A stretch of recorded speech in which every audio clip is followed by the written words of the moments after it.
ವಿಷಯಗಳು ಕಳೆದ 2025ನೇ ಇಸ್ವಿಯಲ್ಲಿ ಎಷ್ಟೋ ವಿಷಯಗಳು ನಮ್ಮ ಜೀವನದಲ್ಲಿ ಬಂದಿರುತ್ತೆ. ಅದು ಕಷ್ಟಗಳಿರ್ಬೋದು, ದುಃಖಗಳಿರ್ಬೋದು, ಒಳ್ಳೆ ವಿಚಾರಗಳಿರ್ಬೋದು, ಏನಾಗಿರ್ಬೋದು. ಹಲವಾರು ವಿಷಯಗಳು ಕಳೆದ 2025ನೇ ವರ್ಷದಲ್ಲಿ. ಆದ್ರೆ 2026ನೇ ವರ್ಷಕ್ಕೆ ನಾವು ಕಾಲಿಡುವಾಗ ಪ್ರತಿಯೊಂದು ವರ್ಷವನ್ನು ನಾವು ಏನಂತ ಯೋಚನೆ ಮಾಡ್ತೀವಿ, ಕಳೆದ ವರ್ಷ ನಾವು ಏನ್ ಮಾಡ್ಲಿಕ್ಕೆ ಆಗ್ಲಿಲ್ಲ, ಅದನ್ನೇ ನಾವು ಹೆಂಗಾದ್ರೂ ಮಾಡಿ ಈ ವರ್ಷ ಮಾಡಬೇಕು ಅಂದೇಳಿ.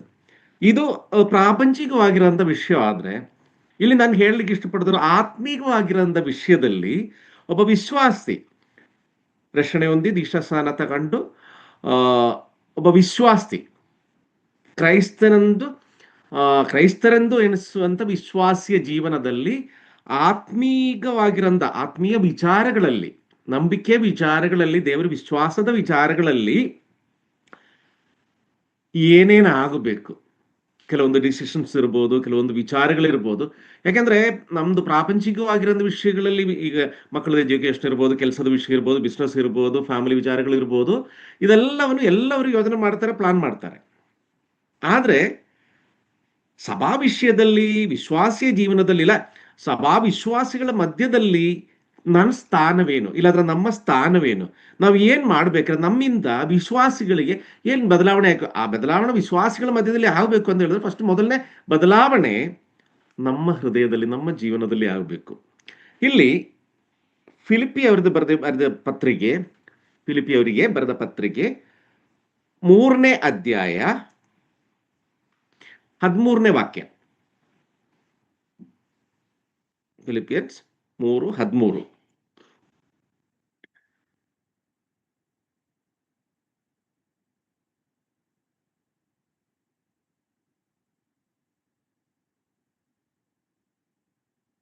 ಪವಿತ್ರ ಜಾಯ್ನ್ ಆಗಿಲ್ಲ, ಅರುಣ್ ಇಲ್ಲ. ಓಕೆ, ನಾನೇ ಓದ್ತೀನಿ. ಸಹೋದರರೇ, ನಾನಂತೂ ಹಿಡಿದುಕೊಂಡವನಂದು ನನ್ನನ್ನು ಈವರೆಗೂ ಎಣಿಸಿಕೊಳ್ಳುವುದಿಲ್ಲ. ಯಾಕಂದ್ರೆ ಅದು 12ನೇ ವಾಕ್ಯ ಓದುವಾಗ ಅರ್ಥ ಆಗುತ್ತೆ. ಇಲ್ಲಿ ಆದರೆ ಒಂದು ನಾನು ಅಂದ್ರೆ ಈ ಕಳೆದದ್ದು ಏನಿದೆ ಅದು ಏನಾಗಿದೆ, ದೇವರ ನಂಬಿಕೆಯಲ್ಲಿ, ದೇವರ ವಿಶ್ವಾಸದಲ್ಲಿ ಹೋಗುವಂತ ಕೆಲವೊಂದು ವಿಚಾರಗಳಲ್ಲಿ ಇನ್ನೂ ನಾನು ಅದಕ್ಕೆ ತಕ್ಕ ಹಾಗಾಗಿದೆ ಅಂತ ಪೌಲನು ಅವನನ್ನು ಎಣಿಸ್ತಾ ಇಲ್ಲ. ಮತ್ತೆ ಆದರೆ ಒಂದು ವಿಷಯ ಏನಂತ ಹೇಳಿದ್ರೆ, ನಾನು ಹಿಂದಿನ ಸಂಗತಿಗಳನ್ನು ಮರೆತು ಬಿಟ್ಟು ಮುಂದಿನವುಗಳನ್ನು ಹಿಡಿಯುವುದಕ್ಕೆ ಎದೆ ಬೊಗ್ಗಿದ್ದವನಾಗಿ. ನಾವೆಲ್ಲ ಯೋಚನೆ ಮಾಡ್ತೀವಿ, ನಾವು ಹೊಸ ವರ್ಷಕ್ಕೆ ಹೋಗುವಾಗ ಹಳೆಯ ಸಂಗತಿಗಳು, ಕಳೆದ ವರ್ಷ ಏನು ಮಾಡ್ಲಿಕ್ಕೆ ಆಗಿಲ್ಲ ಅದು ಮಾಡ್ಬೇಕು, ಒಳ್ಳೆಗಾಗೆ ವಿಷಯ ಒಳ್ಳೇದು. ಆದ್ರೆ ಇಲ್ಲಿ ಆತ್ಮೀಯವಾಗಿರೋಂಥ ವಿಷಯದಲ್ಲಿ, ಆತ್ಮೀಯ ವಿಚಾರದಲ್ಲಿ, ವಿಶ್ವಾಸಿಯ ಜೀವನದಲ್ಲಿ ಅವನು ಹೇಳ್ತಾ ಇರೋದು ಹಿಂದಿನ ಸಂಗತಿಗಳು. ಅದು ಕಷ್ಟಗಳಿರ್ಬೋದು, ನೋವುಗಳಿರ್ಬೋದು, ಪ್ರಾಪಂಚಿಕವಾಗಿರೋಂಥ ಕಾರ್ಯಗಳು.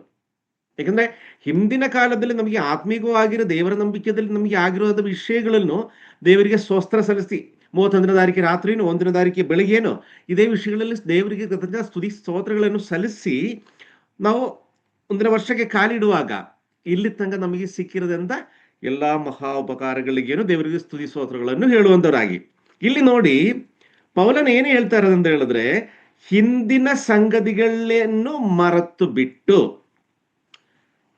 ಪ್ರೇರೆಯಲ್ಲಿ ಹೇಳಲಿಕ್ಕೆ ಇಷ್ಟಪಡುವಂತ ಒಂದು ವಿಷಯ ಏನಂತ ಹೇಳಿದ್ರೆ, ಕಳೆದ ವರ್ಷದಲ್ಲಿ, ಕಳೆದ ಕಾಲಗಳಲ್ಲಿ ಸಹೋದರ ಮಧ್ಯದಲ್ಲಿರೋದು ವಿಷಯಗಳಿರ್ಬೋದು, ಕುಟುಂಬ ಮಧ್ಯದಲ್ಲಿರುವ ಒಂದು ವಿಷಯಗಳಿರ್ಬೋದು, ಇಲ್ಲ ಸಾಮೂಹಿಕವಾಗಿ ಪ್ರಾಪಂಚಿಕವಾಗಿ ಕೆಲಸ ಮಾಡುವಂಥ ಜಾಗದಲ್ಲಿ ಇರ್ಬೋದು, ಎಲ್ಲಾದರೂ ಕೂಡ ಕೆಲವೊಂದು ಪ್ರಯಾಸಗಳು, ಕೆಲವೊಂದು ಕಷ್ಟಗಳು, ಕೆಲವೊಂದು ನೋವುಗಳು, ಮನಸ್ತಾಪಗಳು, ಇದು ಒಂದ್ ಸೈಡು ನಮಗೆ ಬೇಜಾರು ಉಂಟು ಮಾಡುವಂಥ ವಿಷಯ. ಆದ್ರೆ ಇನ್ನು ಕೆಲವೊಂದು ವಿಷಯ ಹೇಳಿದ್ರೆ, ನಮಗೆ ಒಳ್ಳೆ ಕೆಲಸ ಸಿಕ್ಕಿದೆ, ಒಳ್ಳೆ ಬಿಸ್ನೆಸ್ ಆಗಿದೆ, ಅದೇ ರೀತಿಯಲ್ಲಿ ದೇವರು ಒಳ್ಳೆ ಆರೋಗ್ಯವನ್ನು ಕೊಟ್ಟಿದ್ದಾರೆ, ದೇವರು ನಮಗೆ ಆಯುಷ್ಯವನ್ನು ಕೊಟ್ಟಿದ್ದಾರೆ, ಅದೇ ರೀತಿಯಲ್ಲಿ ಕೆಲವೊಂದು ಆಸ್ತಿಗಳು, ಇದೆಲ್ಲವನ್ನು 2025ರಲ್ಲಿ ನಮಗೆ ಸಿಕ್ಕಿದೆ ಅಂತ ನಾವು ಅನ್ಕೊಳ್ಳುವಾಗ ಪೌಲನೇ ಹೇಳ್ತಾ ಇರೋದು, ಒಳ್ಳೇದಾಗಲಿ ಕೆಟ್ಟದಾಗಲಿ ಇದು ಯಾವುದನ್ನು ನಾನು ನೆನಪಿಗೆ ತಂದು ನನ್ನ ದೇವರ ಸನ್ನಿಧಿಯಲ್ಲಿ, ನನ್ನ ದೇವರು ನನಗೆ ಕೊಟ್ಟಂದ ಆ ಗುರಿಯನ್ನು, ಆ ಓಟವನ್ನು, ಇದು ಯಾವುದನ್ನು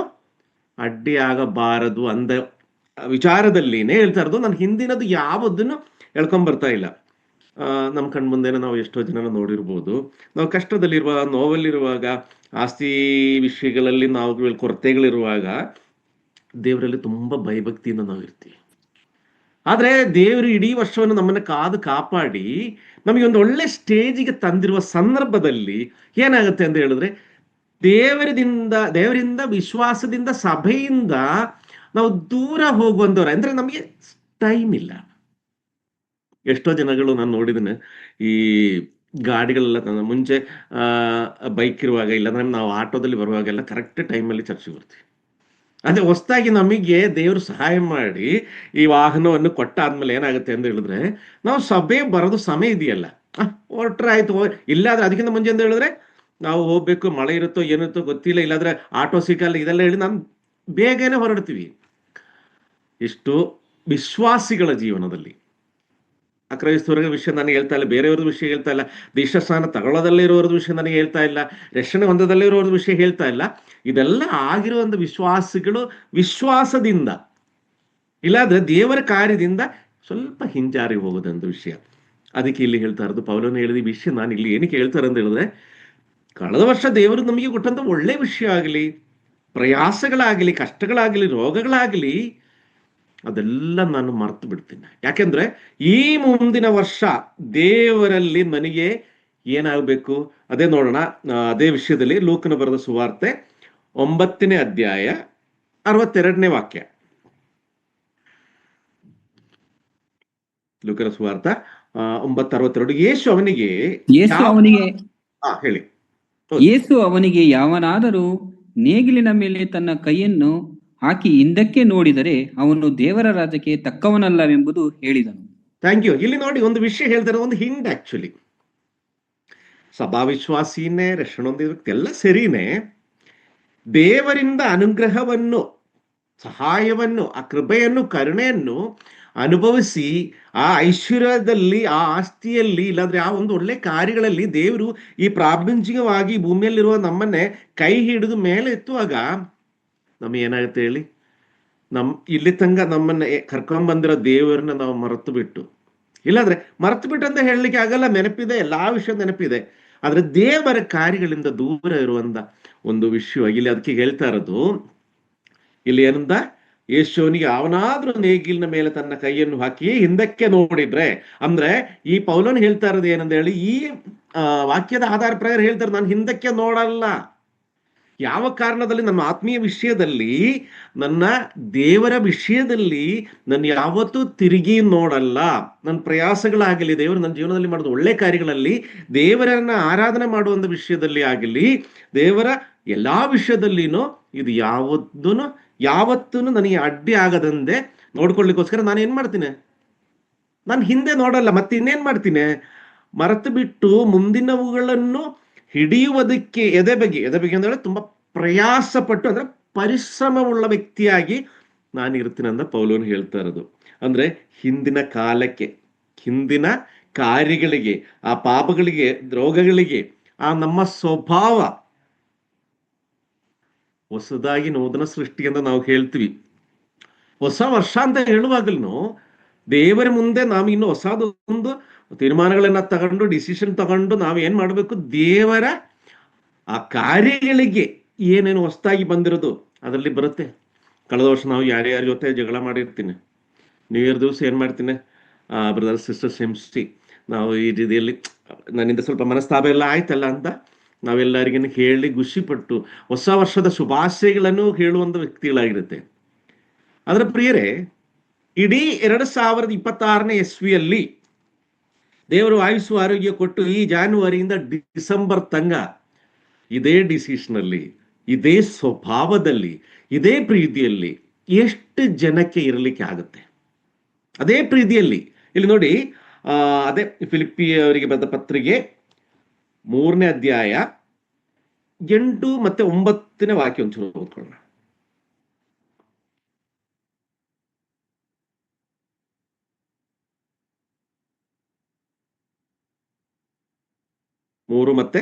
3ನೇ ಅಧ್ಯಾಯ 8 ಮತ್ತೆ 9ನೇ ವಾಕ್ಯ.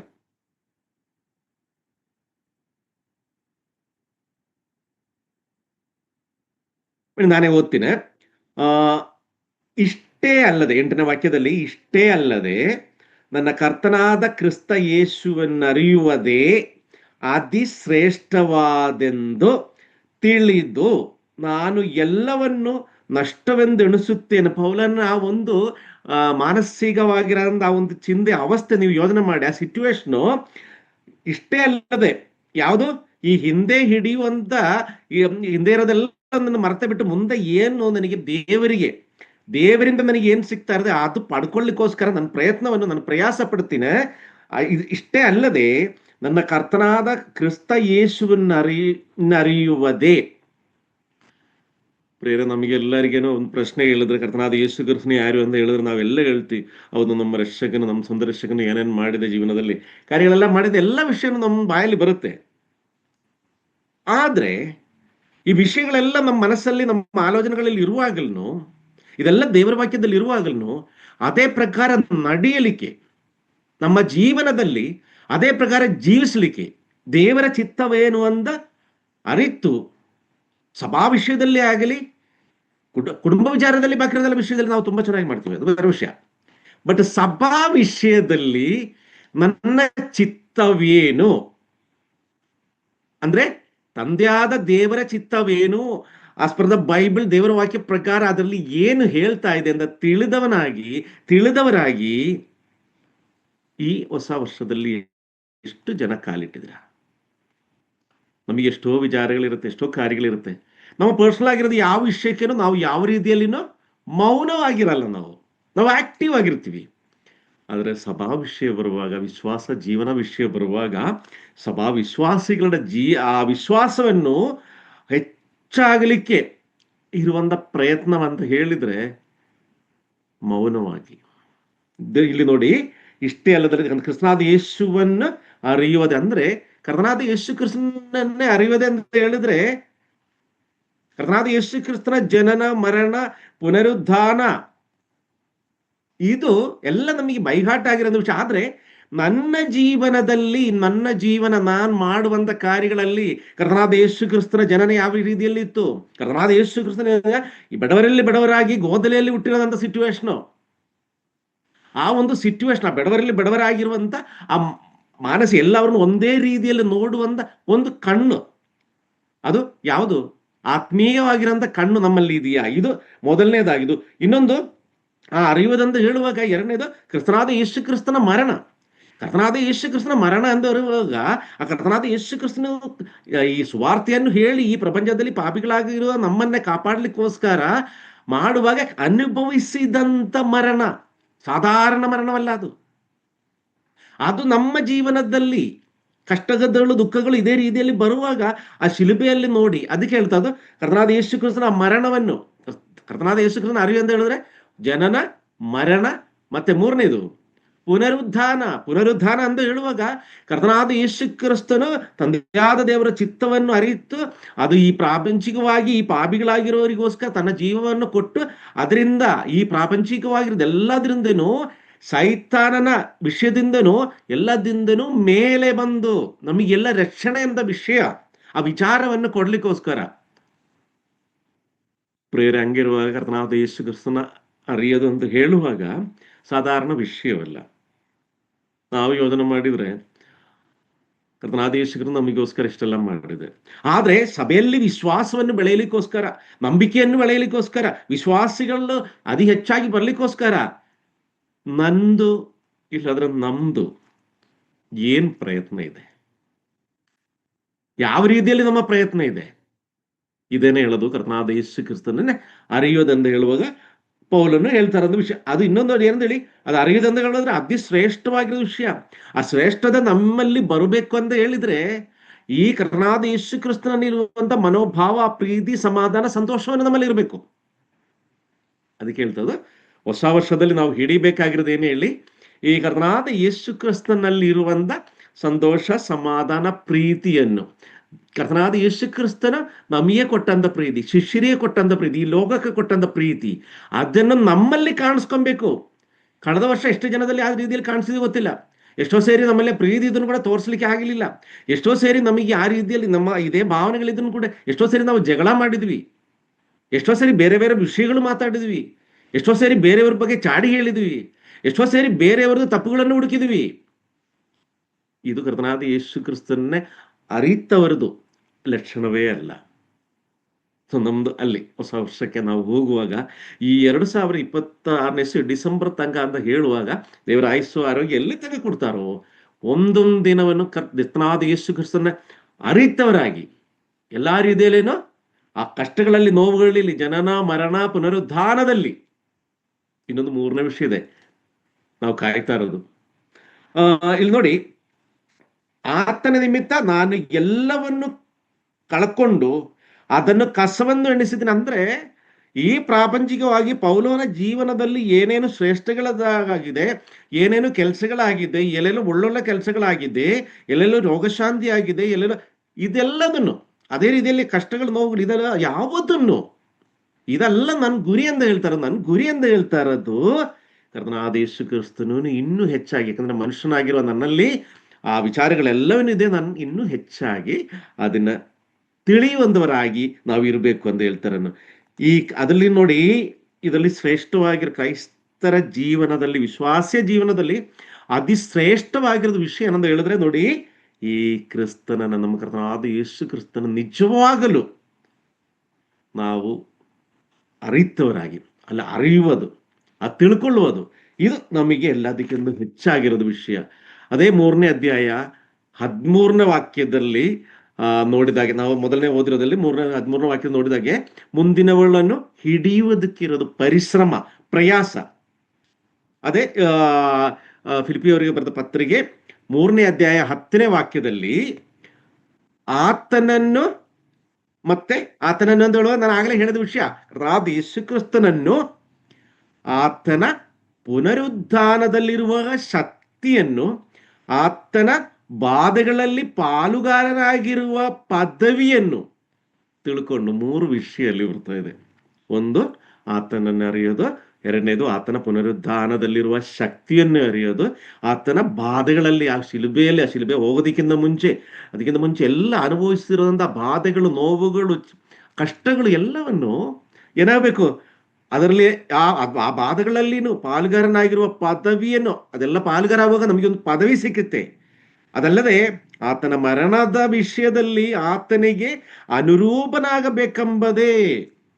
ಈ ಮರಣ ವಿಷಯದಲ್ಲಿ ಅನುರೂಪನಾಗಬೇಕು ಅಂತ ಹೇಳಿದ್ರೆ ಏನಂದ್ರೆ ಹೇಳಿ, ಕರ್ತನಾದ ಯೇಸು ಕ್ರಿಸ್ತನ ಈ ಭೂಮಿಯಲ್ಲಿರುವ ನಮ್ಮಿಗೋಸ್ಕರ, ಈ ಪಾಪಿಗಳಿಗೋಸ್ಕರ ಅನುಭವಿಸಿದಂತ ಆ ಬಾಧೆಗಳು, ನಾನು ಕರ್ತನಿಗೋಸ್ಕರ ಕ್ರೈಸ್ತನಾಗಿ ಜೀವಿಸುವಾಗ ಈ ಬಾಧೆಗಳು, ಈ ಅನುಭವಗಳು ನನ್ನ ಜೀವನದಲ್ಲಿನೂ ಬರುವಾಗ, ಅದನ್ನೇ ಕರ್ತನಾದ ಯೇಸು ಕ್ರಿಸ್ತನು ಇದಕ್ಕಿಂತ ಎಷ್ಟೋ ಘೋರವಾಗಿರೋದನ್ನು, ನೋವುಗಳು ಅನುಭವಿಸಿದೆ, ಅದಕ್ಕೆ ಕ್ರೈಸ್ತರ ಜೀವನದಲ್ಲಿ ಈ ನೋವುಗಳು, ಬಾಧೆಗಳಿದೆ ಅಂತ ತಿಳಿದವರಾಗಿ, ಏನೋ ಒಂದು ನೋವು ಬರುವಾಗ, ಏನೋ ಒಂದು ಕಷ್ಟ ಬರುವಾಗ ಈ ಸಭೆಯಿಂದ ಆ ಸಭೆಗೆ, ಆ ಸಭೆಯಿಂದ ಇನ್ನೊಂದು ಸಭೆ, ಇಲ್ಲಾಂದ್ರೆ ಹಿಂದಿರುಗಿ ಹೋಗೋದಲ್ಲ. ಏನೋ ಒಂದು ಪ್ರಯಾಸಗಳು ಬರುವಾಗ ನಾನು ನಾಳೆಯಿಂದ ಸಭೆಗೆ ಬರಲ್ಲ ಅಂತ ಹೇಳೋದಲ್ಲ. ಯಾವುದೋ ನಮ್ಮ ಇಷ್ಟ ಪ್ರಕಾರ ಯಾವುದೋ ಒಂದು ವಿಷಯ ಆಗುವಾಗ ನಾಳೆಯಿಂದ ನನಗೆ ಆ ಸಭೆಯಲ್ಲಿ ಯಾರು ಸರಿ, ಇದಲ್ಲ.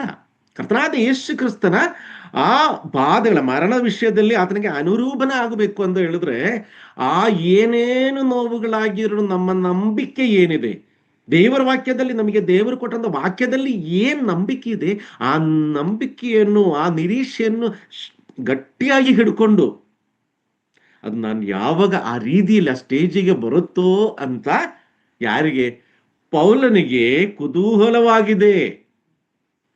ಪ್ರೇರ ವಿಶ್ವಾಸ ಜೀವನದಲ್ಲಿ ನಮ್ಮನ್ನು ಇಷ್ಟು ವರ್ಷ ದೇವರು ಕಾದು ಕಾಪಾಡಿದ್ದಾರೆ. ಆದ್ರೆ ನಾವಿವತ್ತನು ನಮಗೆ ಈ ಜೀವನದಲ್ಲಿ ಸಿಕ್ಕಿರೋದ ಬಗ್ಗೆ ನಮಗೆ ಯಾವ ರೀತಿಯಲ್ಲೂ ನಾವು ತಲೆ ಕೆಡಿಸ್ತಾ ಇಲ್ಲ, ಸರಿ ಆಯ್ತು.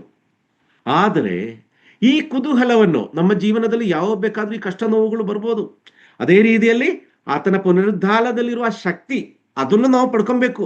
ಆತನ ಬಾಧೆಗಳಲ್ಲಿ ಅದು ನಾವು ಪಾಲುಗಾರ ಆಗಬೇಕು. ಆತನ ಪದವಿಯ, ಆತನ ಮರಣ ವಿಷಯದಲ್ಲಿನೂ ಆತನಿಗೆ ಅನುರೂಪವಾಗಿ ನಾವು ಇರಬೇಕು ಅಂತ ಕುತೂಹಲ, ಆಸೆ ನಮ್ಮಲ್ಲಿ ಎಷ್ಟು ತೀಕ್ಷ್ಣವಾಗಿದೆ. ಅದೆಷ್ಟು ತೀಕ್ಷ್ಣವಾಗುತ್ತೋ, ಪ್ರಾಪಂಚಿಕವಾಗಿರೋದು ಯಾವ ವಿಷಯವನ್ನು ವಿಶ್ವಾಸಿಗೆ ಅವನ ವಿಶ್ವಾಸ ಜೀವನದ ಹಿಂಜಾರಿ ಹೋಗ್ಲಿಕ್ಕೆ ಅಡ್ಡ ಬರಲ್ಲ.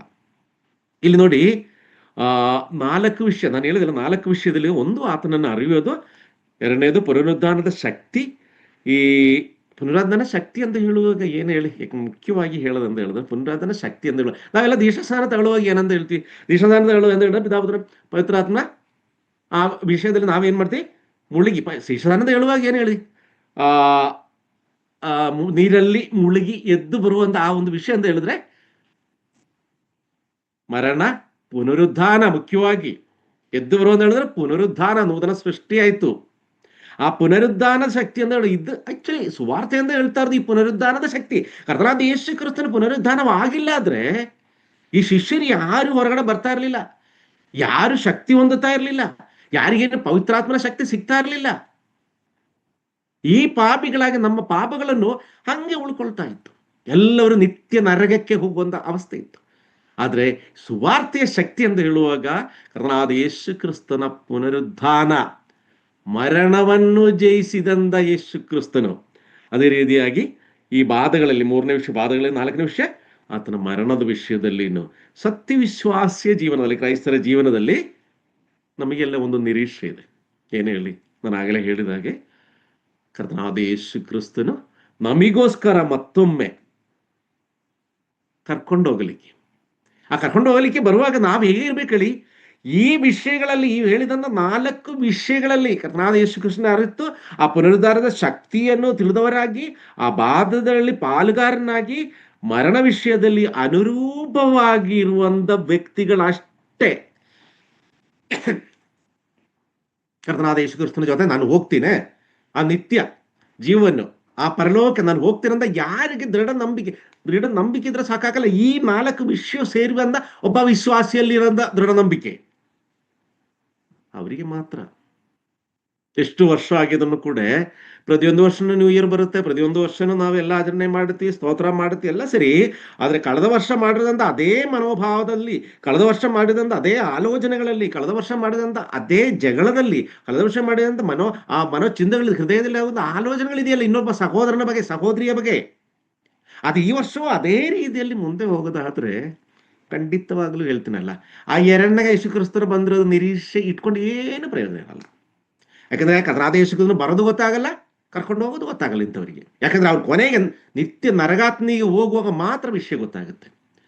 ಆದ್ರಿಂದ ಪ್ರಿಯರೇ, 2026 ವರ್ಷ ದೇವರ ಕೃಪೆ ಅನುಗ್ರಹದಿಂದ ನಮಗೆ ಆಯುಸ್ಸು ಆರೋಗ್ಯ ಎಲ್ಲ ಕೊಟ್ಟಿದ್ದಾರೆ.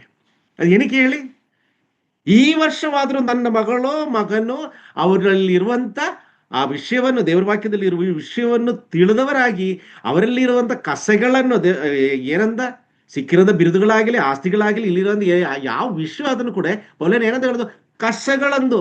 ಆ ಕಸವನ್ನು ನಮ್ಮ ಜೀವನದಲ್ಲಿ ಬೇಡ, ಆ ಕಸವನ್ನು ತೆಗೆದಾಕಿ ಮುಖ್ಯ ಸ್ಥಾನವನ್ನು ದೇವರಿಗೆ ಕೊಡುವಂತ ವ್ಯಕ್ತಿಗಳಾಗಿ ನಾವು ಜೀವಿಸಬೇಕು. ಇಲ್ಲಿ ನೋಡಿ, ಅದೇ ರೀತಿಯಲ್ಲಿ ಈ ಪೌಲನು ಒಂದು ವಿಷಯ ಹೇಳಿದ್ರೆ, ಬೇರೆ ಎಲ್ಲ ಇದಕ್ಕಿಂತನೂ ಪತ್ರಿಕೆಗಳಲ್ಲಿ ಹೆಚ್ಚಾಗಿ ಪೌಲನು, ಈಗ ನಮ್ಮ ಜೀವನದಲ್ಲಿ ಇದೆಲ್ಲ ಆಗುತ್ತೆ. ಪೌಲನು ಫಿಲಿಪಿಯವರದ ಪತ್ರಿಕೆಯಲ್ಲಿ ಒಂದು ವಿಷಯ ಹೇಳ್ತಾರೆ, ಪರ್ಸನಲ್ ಆಗಿ ಪೌಲನು ಯಾರು ಅಂತ ಒಂದು ಇಂಟ್ರೊಡಕ್ಷನ್ ಕೊಡು. ಆ ಇಂಟ್ರೊಡಕ್ಷನ್ ಅಲ್ಲಿ ಏನಂತ ಹೇಳಿ, ಅದೇ ಫಿಲಿಪಿಯವರ ಪತ್ರಿಕೆ 3ನೇ ಅಧ್ಯಾಯ 5ನೇ ವಾಕ್ಯದಲ್ಲಿ, ಹುಟ್ಟಿದ 8ನೆಯ ದಿನದಲ್ಲಿ ನನಗೆ ಸುನ್ನತಿ ಆಯಿತು. ಇದು ಯಾರಿಗೆ ಆಗದು ಹೇಳಿ ನಿಮ್ಗೆ ಎಲ್ಲರಿಗೂ ಗೊತ್ತು, ಇಸ್ರಾಯೇಲ್ ಜನಾಂಗಕ್ಕೆ. ಅಂದ್ರೆ ನಾನು ಇಸ್ರಾಯೇಲ್ ವಂಶದವನು. ಇದು ಸಣ್ಣ ಪುಟ್ಟ ವಿಷಯ ಅಲ್ಲ, ಯಾಕೆಂದ್ರೆ ನಮಗೆಲ್ಲ ದೇವರಿಗೆ ಆರಾಧನೆ ಮಾಡಲಿಕ್ಕೆ ಅವಕಾಶವೇ ಇರಲಿಲ್ಲ. ಚಿಕ್ಕದಲ್ಲಿರುವಂತ ಒಂದು ಸಂದರ್ಭದಲ್ಲಿ ಇಸ್ರಾಯೇಲಿಗರೇ ಮಾತ್ರ ಇರುವಂತ ಯೆಹೋವನಾಗಿರುವಂತ ಕರ್ತನವನು ನಮಗೆ ಹೇಳಲಿಕ್ಕೆ ಕೂಡ, ದೂರದಿಂದ ಪ್ರಾರ್ಥನೆ ಮಾಡ್ಲಿಕ್ಕೆ ಕೂಡ ಅವಕಾಶ ಇರಲಿಲ್ಲ. ಅಂಥದ್ರಲ್ಲಿ ಪೌಲೋನ್ ಯಾರಾಗಿದ್ದ, ಇಸ್ರಾಯೇಲ್ ವಂಶದವನು, ಬೆನ್ಯಾಮೀನನ ಕುಲದವನು. ಈ 12 ಕುಲದಲ್ಲಿ ಒಂದು ಕುಲ, ಅದರಲ್ಲಿ ಒಬ್ಬ ವ್ಯಕ್ತಿ. ಇಬ್ರಿಯರಿಂದ ಹುಟ್ಟಿದ ಇಬ್ರಿಯನು. ನೇಮಾನಿಷ್ಠಗಳನ್ನು ನೋಡಿದರೆ ನಾನು ಫರಿಸಾಯನು. ಅಂದ್ರೆ ಯಾವ ರೀತಿಯಲ್ಲಿ ಹೆಚ್ಚು ಕಮ್ಮಿ ಆಗಿರೋದಂತ ಒಂದು ವ್ಯಕ್ತಿ ಅಲ್ಲ ಪೌಲನು. ಅಷ್ಟು ಒಂದು ಶ್ರೇಷ್ಠವಾಗಿರೋ ಒಂದು ಸ್ಥಾನದಲ್ಲಿ ಹುಟ್ಟಿರೋದಿಂದ ಹಿಡಿದು ಬಿಟ್ಟು, ವಂಶ ಪಾರಂಪರ್ಯದಿಂದ ಹಿಡಿದು ಬಿಟ್ಟಾಗಲಿ ಶ್ರೇಷ್ಠವಾಗಿರೋದಂತ ಒಂದು ಸ್ಥಾನಕ್ಕೆ ಯೋಗ್ಯವಾಗಿರುವಂತ ವ್ಯಕ್ತಿ. ಆದ್ರೆ ಇದೆಲ್ಲ ಪೌಲನು ಯಾವ ರೀತಿಯಲ್ಲಿ, ಪೌಲೋನು ಸೇವೆಗೆ ಬರುವಾಗ, ಪೌಲೋನಿಗೆ ಆ ತಿಳುವಳಿಕೆ ಬರುವಾಗ, ಪೌಲೋನು ಆ ದರ್ಶನವಾಗುವಾಗ ಪೌಲೋನು ಇದು ಯಾವುದನ್ನು ಎಣಿಸ್ಲಿಲ್ಲ.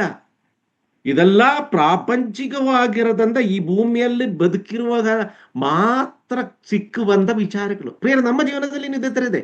ನಾನು ಇಂಥವ್ರದ್ದು ಮಗ, ಇಂಥವ್ರದ್ದು ಮಗಳು, ಇಲ್ಲ ನಮ್ಮ ಅಪ್ಪನಿಗೆ ಇಷ್ಟ ಆಸ್ತಿ ಇದೆ, ಇಲ್ಲ ನಮ್ಮ ತಾತನಿಗೆ ಇಷ್ಟ ಆಸ್ತಿ ಇತ್ತು, ನಾವು ಆ ಕಾಲದಲ್ಲಿನೇ ತುಂಬಾ ದೊಡ್ಡ ವ್ಯಕ್ತಿಗಳಾಗಿದ್ದೆ. ಈ ತರ ಕೆಲವೊಂದು ವಿಷಯಗಳು ನಾವು ಹಳೇದನಿಗೆ ನಾವು ದೊಡ್ಡದಾಗಿ ಎತ್ಕೊಂಡ್ ಬಂದ್ಬಿಟ್ಟು ನಾವು ಸ್ವಲ್ಪ ದೊಡ್ಡವರಂತ ತೋರಿಸ್ಲಿಕ್ಕೆ ಇರೋದು ಪ್ರಯತ್ನ. ಇದೆಲ್ಲ ಮನುಷ್ಯರಿಗೆ ಇನ್ನು ಇಲ್ಲ ಅಂತಲ್ಲ ಹೇಳ್ತಾರೆ. ಬಟ್ ವಿಶ್ವಾಸಿಗಳ ಜೀವನ, ಕ್ರೈಸ್ತ ವಿಶ್ವಾಸಿಗಳ ಜೀವನದಲ್ಲಿ ಇದು ಯಾವುದನ್ನು ಅಡ್ಡ ಬರಬಾರದು. ಯಾಕಂದ್ರೆ ದೇವರ ಮುಂದೆ ನಾವೆಲ್ಲ ಒಂದೇ ರೀತಿಯಲ್ಲಿ ಸಮಾನವಾಗಿರುವಂತ ವ್ಯಕ್ತಿಗಳು. ಇಲ್ಲಿ ನೋಡಿ, ಇದೆಲ್ಲ ಪ್ರಾಪಂಚಿಕ ವಿಜಯ, ಈ ಸ್ಥಾನಮಾನಗಳಾಗಲಿ ಆಸ್ತಿ ಅಂತಸ್ತುಗಳಾಗಲಿ, ಇಲ್ಲಿ ಕೆಲವರು ಇದೆಯಲ್ಲ ಒಳ್ಳೆ ಒಳ್ಳೆ ಕೆಲಸಗಳಲ್ಲಿ ಪೊಸಿಷನ್ ಅಲ್ಲಿ ಇದ್ರೆ ಅವರಿಗೊಂದು ಒಂದು ಸ್ಪೆಷಲ್, ಎಲ್ಲಿ ಹೋಗಿದ್ದೋ ಅವರಿಗೊಂದು ಮರ್ಯಾದೆ, ಈ ರೀತಿಯಲ್ಲಿ ರೆಸ್ಪೆಕ್ಟ್ ಇರಬೇಕು, ಇಲ್ಲ ಅಂದಲ್ಲ ಹೇಳ್ತಾ ಇರೋದು. ಆದರೆ ಅದಿಲ್ಲದಲ್ಲಿರೋ ವ್ಯಕ್ತಿಗೆ ಹಿಂಸೆ ಮಾಡಬಾರ್ದು. ಇಲ್ಲಿ ನೋಡಿ, ಇವುಗಳನ್ನು ಯಾವುದು ವಿಶ್ವಾಸ ಮಾರ್ಗಕ್ಕೆ ಪೌಲನಿಗೆ ಅಡ್ಡ ಬರಬಾರ್ದು ಅಂತ ಹೇಳಿ, ಅದು ಯಾವುದನ್ನು ಹೆಚ್ಚಿನದಂತ ಕಾರ್ಯಗಳಾಗಿ ಪೌಲನ್ ಮಾಡಲಿಲ್ಲ. ಇಲ್ಲಿ ನೋಡಿ, ಈ ಯೇಸು ಕ್ರಿಸ್ತನು ಒಂದು ವಿಷಯ ಹೇಳ್ತಾರೆ. ಒಂದು ವಿಷಯ ಅಂತ ಹೇಳಿದ್ರೆ, ಈ ವಿಶ್ವಾಸಿಗಳ ಮಧ್ಯದಲ್ಲಿ ಶ್ರೇಷ್ಠತೆ ಎಂದು ಎಣಿಸಿಕೊಳ್ಳುವುದಕ್ಕೆ ಆಗದಲ್ಲಿರುವಂತ ಕಾರ್ಯಗಳಾಗಿ ಪೌಲನು ಈ ವಿಷಯಗಳೆಲ್ಲ ಎಣಿಸಿದೆ. ಅದರ ಪರಿಹಾರ ನಮ್ಮ ಜೀವನದಲ್ಲಿ ನಾವು ನಮ್ಮನ್ನ ಹೆಚ್ಚಿಸಿಕೊಳ್ಳಲಿಕ್ಕೆ ಯಾವುದಾದ್ರೂ ಒಂದು ಸಣ್ಣ ಚಾನ್ಸ್ ಸಿಕ್ಕಿದ್ರು ನಾವು ಬಿಡಲ್ಲ ಅಲ್ವಾ? ಬಟ್ ಇದೆಲ್ಲ ಒಂದಲ್ಲಾದ್ರೂ ಒಂದು ರೀತಿಯಲ್ಲಿ ದೇವರ ವಾಕ್ಯಕ್ಕೆ ವಿರುದ್ಧವಾಗಿರೋದು ಕಾರ್ಯ. ದೇವರಿಗೆ ಮುಖ್ಯ ಸ್ಥಾನ ಕೊಡೋದಕ್ಕಿಂತ ಬದಲಾಗಿ ಈ ತರ ವಿಷಯಗಳೇ ಮುಖ್ಯ ಸ್ಥಾನವನ್ನು ಕೊಡುವಂತ ಒಂದು ಅವಸ್ಥೆಗೆ ಬರುತ್ತೆ. ಅದಕ್ಕೆ ವಿಶ್ವಾಸಿಗಳ ಜೀವನದಲ್ಲಿ ಆ ರೀತಿಯಲ್ಲಿ ವಿಷಯಗಳು ಇರಬಾರದು ಅಂತ ಹೇಳ್ತಾ ಇರೋದು. ಅದು ಏನಂತ ಹೇಳಿದೆ, ಕರ್ತನಾದ ಯೇಸು ಕ್ರಿಸ್ತನ ಶಿಷ್ಯರೆಂದು ಹೇಳುವಾಗ, ಈ ಶಿಷ್ಯರೆಂದು ಹೇಳುವಾಗ ಒಂದು ಪ್ರಿಯಾರಿಟಿ ಇದೆ, ಒಂದು ಪ್ರಿವಿಲೇಜ್ ಇದೆ. ಅಲ್ಲಿ ನಾವು ಹೇಳ್ತೀವಿ ಸೇವಕರು, ಅದೇ ರೀತಿಯಲ್ಲಿ ಸಭಾ ಹಿರಿಯರು, ಡೀಕನ್ಸ್, ಇದೆಲ್ಲ ಹೇಳುವ ಒಂದು ಶ್ರೇಷ್ಠತೆ ಇದೆ, ಒಂದು ಪೊಸಿಷನ್ ಇದೆ. ಅದಕ್ಕೆ ಇಲ್ಲಿ ಈ ಶಿಷ್ಯರ ಆಗುವಂತ ಹೇಳುವಾಗ ಲೋಕನ್ ಬರೆದ ಸುವಾರ್ತೆ 9ನೇ ಅಧ್ಯಾಯದಲ್ಲಿ 57ನೇ ವಾಕ್ಯದಿಂದ 61ನೇ ವಾಕ್ಯದಲ್ಲಿ ಕೆಲವೊಂದು ವಿಷಯಗಳು ಹೇಳ್ತಾರೆ. ಇದ್ರ 57ನೇ ವಾಕ್ಯದಲ್ಲಿ, ಅವರು ದಾರಿಯಲ್ಲಿ ಹೋಗುತ್ತಿರುವಾಗ ಯಾವನೋ ಒಬ್ಬನ ಯೇಸುವಿಗೆ, ನೀನು ಎಲ್ಲಿಗೆ ಹೋದ್ರು ನಾನು ನಿನ್ನ ಹಿಂದೆ ಬರ್ತೇನೆ ಅಂತ ಹೇಳಿ. ಇದು ಒಂಥರ ವಿಶ್ವಾಸಿಗಳ ಸಭೆನ ಇಲ್ಲ ಒಂದು ಗುಂಪು ಅಂತ ಹೇಳ್ಬೋದು. ಕೆಲವು ವಿಶ್ವಾಸಿಗಳು ಹಿಂಗೇನೆ, ಅವ್ರು ನೋಡುವಾಗ ಏನ್ ಕೆಲಸ ಮಾಡಲಿಕ್ಕೆ ನಾವು ರೆಡಿ ಇರ್ತೀನಿ, ನಾವು ಹಂಗೆ ಇರ್ತೀನಿ ಅಂತ ಎಲ್ಲರ ಮುಂದೆ, ಸಭೆ ಮುಂದೆ ಆಗಲಿ ಎಲ್ಲರ ಮುಂದೆ ಹೇಳಲಿಕ್ಕೆ ರೆಡಿ ಇರುತ್ತೆ. ಆದ್ರೆ ಇನ್ ಪರ್ಸನಲಿ ಅವರ ಜೀವನದಲ್ಲಿ, ಪರ್ಸನಲ್ ಲೈಫಲ್ಲಿ, ವ್ಯಕ್ತಿಗತ ಜೀವನದಲ್ಲಿ ಅವರು ಈ ವಾಕ್ಯದಕ್ಕೇನು, ಈ ಮಾತಿಗಿಂತನೂ ತುಂಬಾ ದೂರ ಇರ್ತಾರೆ. ಅಲ್ಲಿ 58ನೇ ವಾಕ್ಯದಲ್ಲಿ ಆತನ ಅವನಿಗೆ, ಕರ್ತನಾದ ಯೇಸು ಕ್ರಿಸ್ತನು ಅವನಿಗೆ ಹೇಳೋ ಒಂದು ಮಾತಿದೆ, ನರಿಗಳಿಗೆ ಗುದ್ದುಗಳಿವೆ, ಆಕಾಶದಲ್ಲಿ ಹಾರಾಡುವ ಹಕ್ಕಿಗಳಿಗೆ ಗೂಡುಗಳಿವೆ, ಆದ್ರೆ ಮನುಷ್ಯ ಕುಮಾರನಿಗೆ ನೋಡಿ ತಲೆ ಹಿಡಿದಷ್ಟು ಸ್ಥಳವೇ ಇಲ್ಲ ಎಂದು ಹೇಳುದು. ಅಂದ್ರೆ ನನ್ನಿಂದ ಒಳ್ಳೆ ಕಾರ್ಯಗಳಾಗುತ್ತೆ, ನನ್ನಿಂದ ಅದ್ಭುತ ಕಾರ್ಯಗಳಾಗುತ್ತೆ, ನನ್ನಿಂದ ನಿನಗೆಲ್ಲ ಒಳ್ಳೇದಾಗುತ್ತೆ ಅಂತ ಯಾವನಾದ್ರೂ ನನ್ನನ್ನು ಹಿಂಬಾಲಿಸಲಿಕ್ಕೆ ಬಂದಿದ್ರೆ ಅವರಿಗೆ ಹೇಳುವಂತ ಸಿಂಬಲ್ ಆಗಿರೋ ಒಂದು ಆನ್ಸರು, ನೋಡಿ ನನಗೇನೆ ಈ ಭೂಮಿಯಲ್ಲಿ ಯಾವ ಜಾಗನೂ ಇಲ್ಲ, ಬಡವರಲ್ಲಿ ಬಡವನು, ನನ್ನಲ್ಲಿ ಏನೂ ಇಲ್ಲ, ನನ್ನನ್ನು ನೀನು ಹಿಂಬಾಲಿಸ್ತೀನಿ ಅಂತ ಹೇಳಿದ್ರೆ ನನ್ನಿಂದ ಏನೋ ಎಕ್ಸ್ಪೆಕ್ಟ್ ಮಾಡಿ, ಆದ್ರೆ ನನ್ನ ಕೈಯಲ್ಲಿ ಏನೂ ಇಲ್ಲ. ಇದು ತಿಳುವಳಿಕೆ. ಕರ್ತನಾದ ಯೇಸು ಕ್ರಿಸ್ತ ನಮ್ಮ ಜೀವನದಲ್ಲಿ ಎಲ್ಲದನ್ನು ಮಾಡ್ತೀವಿ ಅನ್ನುವಂಥ ನಂಬಿಕೆ ಅದು ಇರಬೇಕು, ಇಲ್ಲ ಅಂದಲ್ಲ. ಬಟ್ ಅದು ಮಾತ್ರ ಎಕ್ಸ್ಪೆಕ್ಟ್ ಮಾಡಿಕೊಂಡು ಸರಿಯಾದ ರೀತಿಯಲ್ಲಿ ಕರ್ತನಾದ ಯೇಸು ಕ್ರಿಸ್ತನು ಯಾರು ಅಂತ ತಿಳಿಯದೆ ಬಂದಿರುವಂಥ ವಿಶ್ವಾಸಗಳು, ಇದೊಂದು ಕ್ಯಾಟಗರಿ. ಇನ್ನೊಂದು 59ನೇ ವಾಕ್ಯದಲ್ಲಿ ನೋಡಿ, ಆತನ ಮತ್ತೊಬ್ಬನಿಗೆ ನನ್ನನ್ನು ಹಿಂಬಾಲಿಸು ಎಂದು ಹೇಳಲು ಅವನು, ಸ್ವಾಮಿ ನಾನು ಮೊದಲು ಹೋಗಿ ನನ್ನ ತಂದೆಯ ಉತ್ತರ ಕ್ರಿಯೆಗಳನ್ನು ಮಾಡಿ ಬರುವಂತೆ ನನಗೆ ಅಪ್ಪಣೆಯಾಗಬೇಕು ಅಂದನು. ಪ್ರಿಯರೇ, ಈ 3 ವಾಕ್ಯದಲ್ಲಿ ಒಂದು ವಿಷಯ ನೋಡ್ತಾ ಇರ್ತೇನೆ ಅಂತ ಹೇಳಿದ್ರೆ, ಒಂದು ಯಾವುದೋ ಒಂದು ಯಾರದೋ ಒಬ್ರು ಪ್ರೇರಣೆಯಲ್ಲಿ ನಡೆಸಬೇಕಾಗಿರೋ ಒಂದು ವಿಷಯ ಅಲ್ಲ ಕ್ರೈಸ್ತರ ಜೀವನ ಅಂತ ಹೇಳ್ತಾರೆ. ನಿಜವಾದ ವಿಶ್ವಾಸ ಜೀವನ ಯಾವುದೋ ಒಂದು ಯಾರೋ ಒಂದು ಮಾತಿನಿಂದ, ಯಾರದೋ ಒಂದು ಪ್ರೇರಣೆಯಿಂದ ನಡೆಸೋದಿಲ್ಲ. ಕರ್ತನಾದ ಯೇಸು ಕ್ರಿಸ್ತನ ಆತ್ಮ, ಅದಾದ ಪವಿತ್ರಾತ್ಮ ಪ್ರೇರಣೆಯಿಂದ ನಾವು ಜೀವಿಸಬೇಕಾಗಿರೋದೊಂದು ವಿಷಯ. ಎರಡನೇದಲ್ಲಿ ಅಂತ ಹೇಳಿದ್ರೆ, ನಮಗೆ ಈ ಪ್ರಪಂಚದಲ್ಲಿ ಯಾವುದು ಇಲ್ಲದರೂ ಕೂಡ ಕರ್ತನಾದ ಯೇಸು ಕ್ರಿಸ್ತನ ಆ ಸಮಾಧಾನ ಸಂತೋಷವನ್ನು ನಮ್ಮಲ್ಲಿ ಇದ್ದರೆ ಈ ಪ್ರಪಂಚದಲ್ಲಿ ಯಾರು ನಮಗೆ ಇಲ್ಲ ಅದನ್ನು ಕೂಡ ನಮಗೆ ಅದು ಇಲ್ಲಿ ನೋಡಿ, ಅದರಲ್ಲಿ ಇದು 59ನೇ ವಾಕ್ಯದಲ್ಲಿ ಬರುವಾಗ ಏನಂತ ಹೇಳಿದ್ರೆ, ನಾನು ಮೊದಲಂದ್ರೆ ನಮ್ಮ ಪ್ರಾಪಂಚಿಕವಾಗಿರೋದು ಎಲ್ಲ ವಿಷಯಗಳಲ್ಲಿನೂ ಈ ಒಂದು ವಿಷಯ ಇದೆ. ಯಾಕೆಂದ್ರೆ ಪ್ರಾಪಂಚಿಕವಾಗಿರೋದು ವಿಷಯಗಳೆಲ್ಲ ನಮಗೆ ಯಾರಿಗಾದ್ರೂ ಈಗ ನಮ್ಮದಲ್ಲೇನೆ ಹೇಳ್ತೀನಿ, ಯಾರಾದ್ರೂ ಒಂದು ವಿಷಯ ನಮಗೆ ಹೇಳಿದ್ರೆ ನಾನೊಂಚೂರು ಮನೆಯಲ್ಲಿ ಮಾತಾಡಿ ಹೇಳಲ್ಲ ನಿಮಗೆ ಅಂತ ಹೇಳೋ ಒಂದು ವಿಷಯ. ಓಕೆ, ಪ್ರಾಪಂಚಿಕವಾಗಿರೋ ವಿಷಯದಲ್ಲಿ ಇದೆಲ್ಲ ಓಕೆ. ಬಟ್ ದೇವರ ಕಾರ್ಯದಲ್ಲಿ ಜವಾಬ್ದಾರಿಯಲ್ಲಿರುವಾಗ, ಆ ಶಿಷ್ಯರಂದ ಎಣಿಸಿಕೊಳ್ಳುವಾಗ, ದೇವರ ವಾಕ್ಯ ಹೇಳುವಾಗ, ಇಲ್ಲಾದ್ರೆ ಆ ಒಂದು ಸ್ಥಾನೀಯ ಇಲ್ಲಾದ್ರೆ ಮಾನ್ಯ ಸ್ಥಾನದಲ್ಲಿ ಇರುವಾಗ ದೇವರ ಕಾರ್ಯಕ್ಕೆ ಇನ್ನೊಂದು ಎರಡನೇ ಸರಿ ಯೋಚನೆ ಮಾಡ್ಬೇಕಿಲ್ಲ. ನಮಗೆ ಹೇಳಬೇಕಾಗಿರೋದು ಒಬ್ಬರ ವ್ಯಕ್ತಿಗೆ, ಪವಿತ್ರಾತ್ಮನಿಗೆ ಹೇಳಬೇಕು. ಈ ಸಮಯದಲ್ಲಿ ನಾನು ಏನು ಹೇಳಬೇಕು, ಆ ತಕ್ಕ ಸಮಯದಲ್ಲಿ ನಿನಗೆ ಏನು ಕೇಳಬೇಕು ಅಂತ ಹೇಳಿಕೊಡುವಂತ ವ್ಯಕ್ತಿ ಪವಿತ್ರಾತ್ಮನು. ನಾವೇನ್ ಮಾಡ್ತೀವಿ, ಊರಲ್ಲಿ ಎಲ್ಲರಿಗೂ ವಿಚಾರಿಸ್ತೀವಿ, ಆಮೇಲೆ ನಾವು ಚರ್ಚೆಯ ವಿಷಯದಲ್ಲಿ ಆಗ್ಲಿ ವಿಶ್ವಾಸದ ವಿಷಯದಲ್ಲಿ ಆಗ್ಲಿ ನಾವೊಂದು ಡಿಸಿಷನ್ ತಗೊಳ್ತೀವಿ.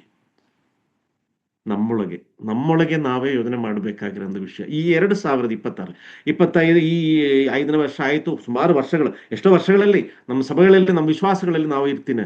ಆದರೆ 2026ನೇ ಇಸ್ವಿಯಲ್ಲಿ ನಮ್ಮ ಆತ್ಮನ ಪ್ರೇರಿತವಾಗಿ ಕರ್ತನಾದ ಯೇಸು ಕ್ರಿಸ್ತನು ನಮಗೆ ಕೊಟ್ಟಿದ್ದ ಪವಿತ್ರಾತ್ಮನ ಆತ್ಮ ಪ್ರೇರಿತವಾಗಿ ದೇವರ ವಿಷಯದಲ್ಲಿ ಡಿಸಿಷನ್ ತಗೊಳ್ಳುವಂತೆ, ದೇವರ ವಿಶ್ವಾಸದಲ್ಲಿ ಇನ್ನೊಂದು ಮುಂದೆ ಇಡುವಂತೆ.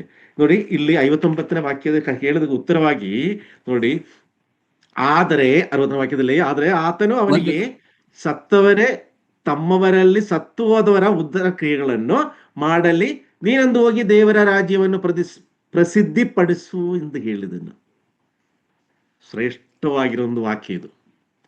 ಇಲ್ಲಿ ಎಷ್ಟೋ ಸೇರಿ ನಾವು ನೋಡಿದ್ವಿ, ಈ ಸತ್ತವರು ಏನಂತ ಮಾಡ್ಬೇಕು, ಸತ್ತವರು ತಮ್ಮವರಲ್ಲಿ ಸತ್ತು ಹೋದವರ ಉತ್ತರ ಕ್ರಿಯೆಗಳನ್ನು ಮಾಡಲಿಲ್ಲ. ಇಲ್ಲಿ ಸತ್ತವರಂತ ಹೇಳುವಾಗ ಯಾರು ಹೇಳಿ, ನಮಗೆಲ್ಲರಿಗೂ ಗೊತ್ತು, ಸತ್ತವರು ಯಾರು ಎದ್ದು ಹೋಗಿ ಅವರವ್ರ ಕಾರ್ಯಗಳು ಇಲ್ಲಾಂದ್ರೆ ಬೇರೆಯವ್ರ ಕಾರ್ಯಗಳು ಮಾಡ್ಲಿಕ್ಕೆ ಆಗಲ್ಲ. ಅದಾದ್ಮೇಲೆ ಅವ್ರ ಆತ್ಮ ಹೋಗಾದ್ಮೇಲೆ ಮುಗೀತು. ಪ್ರಿಯರೇ, ಇಲ್ಲಿ ಸತ್ತವರೆಂದು ಹೇಳ್ತಾ ಇರೋದು ಬದುಕಿದ್ರೂ ಜೀವ ಇದ್ರೂ ಕೂಡ ನಂಬಿಕೆ ಇಲ್ಲದಲ್ಲೇ, ದೇವರ ಇದರಲ್ಲಿ ಆಶ್ರಯ ಪಡೆದಲ್ಲೇ, ದೇವರಲ್ಲಿ ಭಯಭಕ್ತಿ ಇಲ್ಲದ್ರೆ ಜೀವಿಸುವಂತ ವ್ಯಕ್ತಿಗಳು ಇಲ್ಲಿ ಸತ್ತವರು. ನೀನು ದೇವರ ವಾಕ್ಯವನ್ನು ಹೇಳುವಂತ ಪ್ರಚುರಪಡಿಸುವಂತ ವ್ಯಕ್ತಿ, ನೀನು ದೇವರ ಸೇವಕನು, ದೇವರ ಶಿಷ್ಯನು, ನೀನು ಇಂಥ ವಿಷಯಗಳು ತಲೆ ಕೆಡಿಸ್ಕೊಂಬೇಡ. ಅಂದ್ರೆ ಪ್ರಪಂಚದಲ್ಲಿ ಒಂದ್ ವೇಳೆ ಅಪ್ಪ ತೀರು ಹೋಗಿದ್ರು, ಅಮ್ಮ ತೀರು ಹೋಗಿದ್ರು, ಹೆಂಡತಿ ತೀರು ಹೋಗಿದ್ರು, ಎಷ್ಟೋ ವಿಶ್ವಾಸಿಗಳು ಸೇವರ ಮಧ್ಯದಲ್ಲಿ ಆಗಿರೋದು. ಸ್ವಂತ ಮಕ್ಕಳು ತೀರು ಹೋಗುವಾಗಲೂ ಅವರಿಗೆ ಅಲ್ಲಿ ಅವರದು ಆ ಒಂದು ಕಾರ್ಯಕ್ಕೆ ಬರ್ಲಿಕ್ಕೆ ಆಗದಲ್ಲ, ಎಷ್ಟೋ ದೂರದಲ್ಲಿ ದೇವರ ಕಾರ್ಯಗಳನ್ನು ಮಾಡುವಂತ ವ್ಯಕ್ತಿಗಳು. ಇದು ಪ್ರಿಯರೇ, ಇದು ಹೇಳ್ತಾ ಇರೋದು ಏನಕ್ಕೆ ಅಂತ ಹೇಳಿದ್ರೆ, ಸತ್ತು ಹೋಗಿರೋ ಎದ್ದು ಬಂದು ಅವ್ರ ಕಾರ್ಯಗಳು ಮಾಡ್ಲಿ ಅಂತೆಲ್ಲ. ಪ್ರಾಪಂಚದಲ್ಲಿ ಇದು ಮಾಡ್ಲಿಕ್ಕೆ ಅಂತ ಸುಮಾರು ಜನ ಇದ್ದಾರೆ. ಆದ್ರೆ ದೇವರ ಕರೆಯಲ್ಪಟ್ಟಂತ ವಿಶ್ವಾಸಿಗಳಾಗಿರುವಂತವ್ರು ಏನ್ ಮಾಡ್ಬೇಕು ಹೇಳಿ, ದೇವರ ಕಾರ್ಯಕ್ಕೆ, ದೇವರ ಕೆಲಸಕ್ಕೆ. ಮನೆಯಲ್ಲಿ ಇವತ್ತು ಅನ್ನ ಮಾಡಿದ್ಯೋ ಇಲ್ವೋ, ಬೆಳಿಗ್ಗೆ ಎದ್ದು ನನ್ನ ಮಕ್ಕಳು ತಿಂಡಿ ತಿಂದಿದೆಯೋ ಇಲ್ವೋ, ಇಲ್ಲ ಆದ್ರೆ ನನ್ನ ಮನೆಯಲ್ಲಿ ಏನಾಗಿದೆ ಅಂತ ಮುಗಿಸ್ಬಿಟ್ಟು ನಾನು ಸಭಾ ವಿಷಯ ನೋಡೋದಲ್ಲ. ಮುಖ್ಯವಾಗಿ ಈಗ ಒಂದು ವಾರ, ಇವತ್ತು ಯಾವುದು ಗುರುವಾರ, ಭಾನುವಾರ ನಮ್ಮ ಸಭೆಯಲ್ಲಿ ಇದೆ. ಈ ಭಾನುವಾರ ದಿವಸಕ್ಕೆ ಏನೇನು ಸಿದ್ಧ ಮಾಡ್ಕೊಬೇಕು, ಅದಕ್ಕೆ ಏನೇನು ಸರಿ ಮಾಡ್ಕೊಬೇಕು, ಯಾವ್ದಾವ್ದು ಇಲ್ಲಿ ಹಿಡ್ಕೊಬೇಕು ಅಂದಿರೋದು ಪ್ರತಿಯೊಂದು ವಿಶ್ವಾಸಿ ಜೀವನದಲ್ಲಿನೂ ಅದೇ ಗುರಿ ಇರಬೇಕು. ಇದು ಸೋಮವಾರದಿಂದ ಶನಿವಾರ ತನಕ ನಾವು ಪ್ರಾಪಂಚಿಕ ಎಲ್ಲ ಕಾರ್ಯಗಳು ಮಾಡಿ, ಈ ಭಾನುವಾರ ಬೆಳಿಗ್ಗೆ ಎದ್ದು ಬಿಟ್ಟು ಯೋಧನೆ ಮಾಡ್ತಾ ಇರೋದು, ಇವತ್ತು ಯಾರ್ದು, ಇವತ್ತು ಏನು, ಅಲ್ಲಿ ಏನಂತೆ ಅಂತ ಇದು ಮಾಡ್ಕೊಳ್ಳೋದು ಏನು, ಹೆಂಗೆ ಅಂತ ಹೇಳಿ, ಅಲ್ಲಿ ಯಾವ್ದಾದ್ರು ಇನ್ಸ್ಟ್ರೂಮೆಂಟ್ ಸರಿ ಇದೆಯಾ, ಇಲ್ಲಾದ್ರೆ ಅಲ್ಲಿ ಏನೋ ಸರಿ ಮಾಡಿದೆ, ಇಲ್ಲಾದ್ರೆ ಅಲ್ಲಿ ಕ್ಲೀನ್ ಮಾಡಿದಾರ, ಬೇರೆ ಏನಾದ್ರೂ ವ್ಯವಸ್ಥೆ ಮಾಡಿದಾರ ಅಂತ. ಪ್ರಿಯರೇ, ಇದು ಮುಖ್ಯವಾಗಿ ಇದು ಏನಂತ ಹೇಳುದಂದ್ರೆ, ಈ ಪೌಲನ ಈ ವಾಕ್ಯದಲ್ಲಿ ಹೇಳ್ತಾ ಇರೋ ವಿಷಯ ಅಂತ ಹೇಳಿದ್ರೆ, ವಿಶ್ವಾಸಿ ಆಗಿದ್ರು ಕೂಡ, ದೇವರಲ್ಲಿ ನಂಬಿದ್ರು ಕೂಡ ಇನ್ಆಕ್ಟಿವ್ ಪರ್ಸನ್, ಏನು ಆಕ್ಷನ್ ತಗೊಳ್ಳೋದಲ್ಲೇ, ಏನು ಆಕ್ಟಿವಿಟಿ ಇಲ್ಲಾದ್ರೆ ಏನು ಅವ್ರಿಗೆ ಏನ್ ಮಾಡಬೇಕು, ಇಲ್ಲಾದ್ರೆ ಹೆಂಗ್ ಮಾಡಬೇಕು ಅಂತ ಹೇಳೋದಲ್ಲ, ಯಾವುದನ್ನು ದೇವರ ವಿಷಯದಲ್ಲಿ ಇಂಟ್ರೆಸ್ಟ್ ತೋರಿಸದಲ್ಲಿರೋ ವ್ಯಕ್ತಿಗಳಿಗೆ ಇಲ್ಲಿ ಕೇಳ್ತಾ ಇರೋದು ಆ ಸತ್ತು ಹೋಗಿರೋದಂತ ವ್ಯಕ್ತಿಗಳು, ಸತ್ತವರು ಅಂತ ಹೇಳ್ತಾ ಇರೋದು ಇನ್ಆಕ್ಟಿವ್ ಪೀಪಲ್. ಆಕ್ಟಿವ್ ಆಗಿರೋದು ಪೀಪಲ್ ಅಲ್ಲ, ಏನು ಆಕ್ಟಿವ್ ಇಲ್ಲದಲ್ಲಿರುವಂತ ವ್ಯಕ್ತಿಗಳು. ಯಾರ ವಿಷಯದಲ್ಲಿ? ದೇವರ ವಿಷಯದಲ್ಲಿ, ಪ್ರಾಪಂಚಿಕ ಎಲ್ಲ ವಿಷಯದಲ್ಲಿ ನಾವು ತುಂಬಾ ಆಕ್ಟಿವ್ ಆಗಿರ್ತಾರೆ. ಸಭಾ ವಿಷಯ ಬರುವಾಗ ಮಾತ್ರ ಈ ಪ್ರಾಬ್ಲಮ್ ಇರೋದು. ಅದ್ ನೋಡಿ, ಈ ಅವಿಶ್ವಾಸಿಗಳಾಗಿ ಅಲ್ಲದ್ರೆ, ಇದು ನಾನು ಇಲ್ಲಿ ಹೇಳ್ತಾ ಇರೋದು ಪ್ರಾಪಂಚಿಕವಾಗಿರೋದು ಅಕ್ರೈಸ್ತವರಿಗೆ ನಾನು ಹೇಳ್ತಾ ಇಲ್ಲ. ವಿಶ್ವಾಸ ಜೀವನದಲ್ಲಿ ಬಂದಾದ್ಮೇಲೆನು ನಮಗೆ ಸಿಕ್ಕಿರೋದಂತ ಸ್ಥಾನವೇನು, ನಮಗೆ ಸಿಕ್ಕಿರೋದಂತ ಪದವಿ ಏನು, ಆ ದೇವರು ನಮ್ಮನ್ನ ಶಿಷ್ಯರಾಗಿ ಕರೆದಿದ್ದಾರೆ, ಆ ದೇವರು ನಮಗೆ ನಮ್ಮ ಮೇಲೆ ಒಂದು ಭರವಸೆ ಇಟ್ಟಿದ್ದಾರೆ, ದೇವರು ನಮ್ಮ ಮೇಲೆ ಒಂದು ಕಾರ್ಯ ಇಟ್ಟಿದ್ದಾರೆ. ಅದ್ ಏನಂತ ತಿಳಿದವರಾಗಿ ಪ್ರತಿಯೊಂದು ದಿವಸನೂ ಅದರಲ್ಲಿ ಹೆಚ್ಚಾಗಿ ಪೌಲನು ಹೇಳಿದ್ದು ಅದೇನೆ. ಅಷ್ಟೆಲ್ಲ ಕಾರ್ಯಗಳು, ಎಷ್ಟೆಲ್ಲ ಅದ್ಭುತ ಕಾರ್ಯಗಳು ಮಾಡಿ ಅಂದ ವ್ಯಕ್ತಿ ಪೌಲನ ಆ ಟೈಮಲ್ಲಿ. ಅದನ್ನು ಪೌಲನಿಗೆ ಗೊತ್ತು, ಇನ್ನೂ ನಾನು ರೀಚ್ ಆಗಬೇಕಾದ ಜಾಗದಲ್ಲಿ ರೀಚ್ ಆಗಿಲ್ಲ. ಸೊ ಇಲ್ಲಿ ತನಕ ಸಿಕ್ಕಿರೋದಲ್ಲ, ನನಗೆ ಸಿಕ್ಕಲಿಕ್ಕೆ ಇನ್ನು ಮುಂದೆ ಸಿಕ್ಕಲಿಕ್ಕಿರೋದ್ರ ಬಗ್ಗೆ ನಾನು ಯೋಚನೆ ಮಾಡ್ತೇನೆ. ಅದಕ್ಕೋಸ್ಕರ ದೇವರ ದಾರಿಯಲ್ಲಿ ಪೌಲನಲ್ಲಿ ಹೇಳಿದಂತೆ ಏನಂತ ಹೇಳಿದ್ರೆ, ದೇವರನ್ನೇ, ಕರ್ತನಾದ ಯೇಸು ಕ್ರಿಸ್ತನ್ನೇ ಅರಿಯುವಂಥದ್ದು, ಅದೇನೆ ನನ್ನ ಜೀವನದಲ್ಲಿ ತುಂಬಾ ಮುಖ್ಯವಾಗಿರೋದು ವಿಷಯಗಳಂತ ಹೇಳ್ತಾ ಇರೋದು. ಇಲ್ಲಿ ನೋಡಿ, ಈ 2026ನಲ್ಲಿ ನಮ್ಮ ಜೀವನದಲ್ಲಿ, ಹಿಂದಿನ ಕಾಲಗಳಲ್ಲಿ ನಾವು ಮಾಡುವಂಥ ವಿಚಾರಗಳಲ್ಲಿ ಪ್ರಿಯರೇ, ಮುಖ್ಯ ಸ್ಥಾನವನ್ನು ಹೆಸರಲ್ಲಿ ಮಾತ್ರ ಅಲ್ಲ, ನಮ್ಮ ಚಿಂತೆಗಳಲ್ಲಿ, ನಮ್ಮ ಆಲೋಚನೆಗಳು, ಬರೀ ಆಲೋಚನೆಗಳಲ್ಲಿ ಮಾತ್ರ ಇದು ಸಾಕಲ್ಲ. ನಮ್ಗೆ ಎಷ್ಟೋ ಸರಿ ನಮ್ಮ ಜೀವನದಲ್ಲಿ ಆಗುವಂಥ ಎಲ್ಲ ಚಿಂತೆಗಳು ಇರುತ್ತೆ, ನಮ್ಮ ಆಲೋಚನೆಗಳು ಇರುತ್ತೆ. ಇಂಥ ಕೆಲಸಗಳು ಮಾಡ್ಬೇಕು, ಈ ರೀತಿಯಲ್ಲಿ ಮಾಡಬೇಕು, ಅದಕ್ಕೆಲ್ಲ ಲಿಸ್ಟ್ ಎಲ್ಲ ರೆಡಿ ಮಾಡುತ್ತೆ. ಬಟ್ ಫೈನಲಿ ಪ್ರಾಕ್ಟಿಕಲ್ ಆಗಿ ಬರುವಾಗ ಏನಾಗುತ್ತೆ ಅಂತ ಹೇಳಿದ್ರೆ, ಅವಾಗ ಪ್ಲಾನ್ ಮಾಡಿರೋದ್ರಿಂದ ಒಂದು 80% ಕೂಡ ಇಡೀ ಆ ವರ್ಷ ನೋಡಿದ್ರೆ ಮಾಡ್ಲಿಕ್ಕೆ ಆಗಲ್ಲ. ಸೊ ಮುಂದಿನ ಜೀವನದಲ್ಲಿ ಈ 2026ನೇ ಇಸ್ವಿಯಲ್ಲಿ ನಮಗೆ ಮಾಡ್ಲಿಕ್ಕಿರೋ ಸುಮಾರು ಕಾರ್ಯಗಳಿದೆ. ಎಷ್ಟೋ ವರ್ಷ ಮಾಡ್ಲಿಕ್ಕೆ ಆಗ್ಲಿಲ್ಲ, ಬಿಟ್ಟಾಕಿ, ಅದ್ರ ಬಗ್ಗೆ ತಲೆ ಕೆಡಿಸ್ಕೊಂಬೇಡಿ. ಮುಂದಿನ ಜೀವನದಲ್ಲಿ, ವಿಶ್ವಾಸ ಜೀವನದಲ್ಲಿ ಪ್ರತಿಯೊಂದು ವಿಶ್ವಾಸಿಗೇನು ಕೈ ಹಿಡಿದು ಮುಂದೆ ಬರುವಂತ ರೀತಿಯಲ್ಲಿ, ಇಲ್ಲಿ ನೋಡಿ, ಯೋಹಾನನ ಬರೆದ ಸುವಾರ್ತೆ 15ನೇ ಅಧ್ಯಾಯ 1-4, ಇದರಲ್ಲಿ ಏನೆಂದು ಹೇಳಿದ್ರೆ, ನಾನೇ ಓದ್ತೀನಿ. ಒಂದು, ನಾನೇ ನಿಜವಾದ ದ್ರಾಕ್ಷಿ ಬಳ್ಳಿ, ನನ್ನ ತಂದೆ ತೋಟಗಾರನ. ದೇವರು ನಮ್ಮನ್ನೇ ಫಾರ್ಮೇಶನ್ ಮಾಡುವಂತ ಒಂದು ಸಿಚುವೇಶನ್ ಅಲ್ಲಿ ಹೇಳುವಂತ ಸಂಗತಿ ಏನಂತ ಹೇಳಿದ್ರೆ, ನಿಜವಾದ ದ್ರಾಕ್ಷಿ ಬಳ್ಳಿ ಅಂತ ಹೇಳಿದ್ರೆ ನಾನೇ. ಅಂದ್ರೆ ನಾವು ದೇವರಲ್ಲಿ ಬೆಳೆಯಬೇಕು, ಯೇಸು ಕ್ರಿಸ್ತನಲ್ಲಿ ಅರಿತವರಾಗಿ ನಾವು ಜೀವಿಸಬೇಕು ಅಂತ ಹೇಳಿದ್ರೆ, ಇಲ್ಲಿ ಒಂದು ಎಕ್ಸಾಂಪಲ್ ಅದು.